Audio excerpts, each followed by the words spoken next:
હાલો, જય શ્રી કૃષ્ણ. આજે આપણે બનાવીશું ગોરધનભાઈની ફેમસ એવી ચટણી. તમને પણ ખબર છે કે ગોરધનભાઈની ચટણી રાજકોટમાં ફેમસ છે. આ ચટણી ફોરેન પણ મોકલવામાં આવે છે. આજની મારી રેસીપી તમને ગમે તો લાઈક, શેર ને સબસ્ક્રાઈબ જરૂરથી કરજો.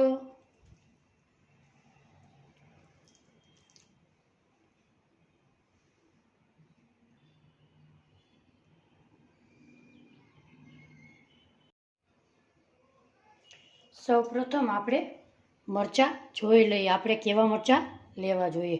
આવા મરચાં એકદમ મોડા હોય એવા આપણે ઉપયોગ નથી કરવાનો. એકદમ સરસ તીખા અને ચટપટા હોય એવા લેવાના. એ જ આપણી ચટણી સરસ થાય છે. હવે આપણે મરચાંને ધોઈ લઈએ.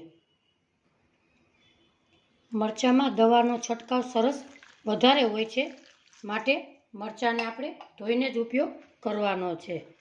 મરચાંને 2 પાણી આપણે ધોઈ લેશું અને ચોખ્ખા કપડે આપણે એને સાફ કરી લેશું. આ ચટણી ખાવામાં ખૂબ જ સરસ લાગે છે. ગોરધનભાઈની ચટણી એ ખૂબ જ રાજકોટમાં પ્રખ્યાત છે. એ ફોરેન પણ ચટણીને મોકલે છે. આવી રીતે આપણે મરચાંને લોહી અને એકદમ સરસ સાફ કરીશું. અહીંયા આપણે મરચાં એકદમ સરસ ધોઈ અને સાફ કરી લીધા છે.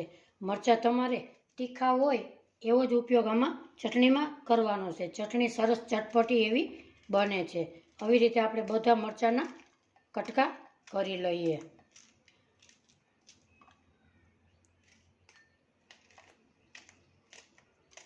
આવી રીતે સરસ મરચાંના કટકા આપણે કરી લઈએ. અહીંયા મેં મરચાં સુધારી અને સૌ પ્રથમ આપણે ચટણીનું માપ જોઈ લઈએ. 1 વાટકો આપણે મરચાં તીખા ચટપટા એવા લીધા છે. એની સામે મગફળીના દાણા જેટલા મરચાં એટલા જ મગફળીના દાણા લેવાના છે.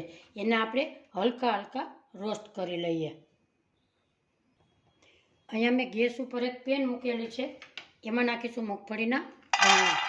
આપણે હલકા હલકા એની છાલ ઉતરે એવા જ આપણે હલકા શેકીશું. એમાં ડિઝાઇન પડવા દેવાની નથી.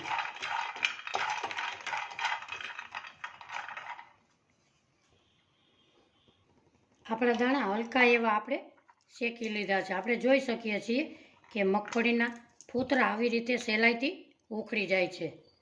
હવે આપણે એક પ્લેટમાં બહાર કાઢી લઈએ.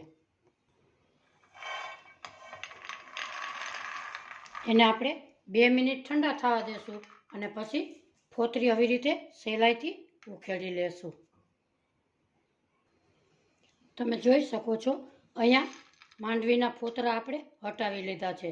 માંડવીના દાણા રોસ્ટ કરવાથી તો એની ચટણીનો ટેસ્ટ ખૂબ જ સરસ આવે છે. હવે આપણે મિક્સર જારમાં ચાલુ બંધ કરી અને અધકચરા પીસી લેશું.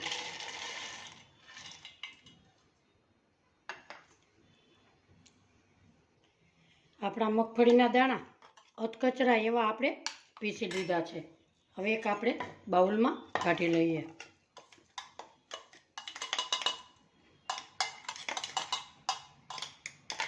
એ જ બાઉલમાં આપણે મરચાંના કટકા કરેલા હતા એ અંદર પીસી લઈએ. એમાં પાણી નાખવાનું નથી અને એવી જ રીતે પીસી લઈએ. આપણે જોઈ શકીએ કે અહીંયા આપણે મરચાં દરદરા પીસી લીધા છે. એમાં નાખીશું આપણે મગફળીનો ભૂકો.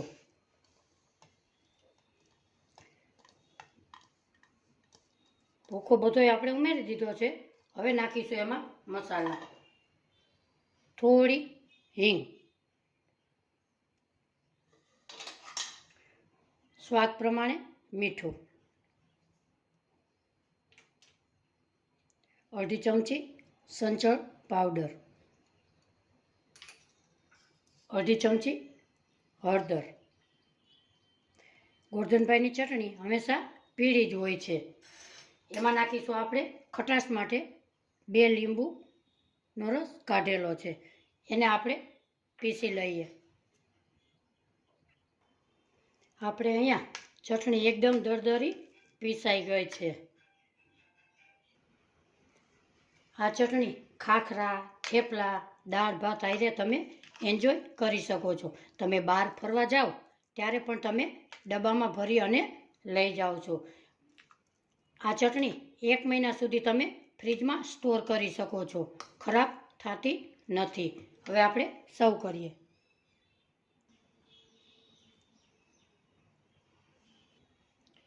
આ ચટણીની રેસીપી તમને ગમે તો લાઈક, શેર અને સબસ્ક્રાઈબ જરૂરથી કરજો.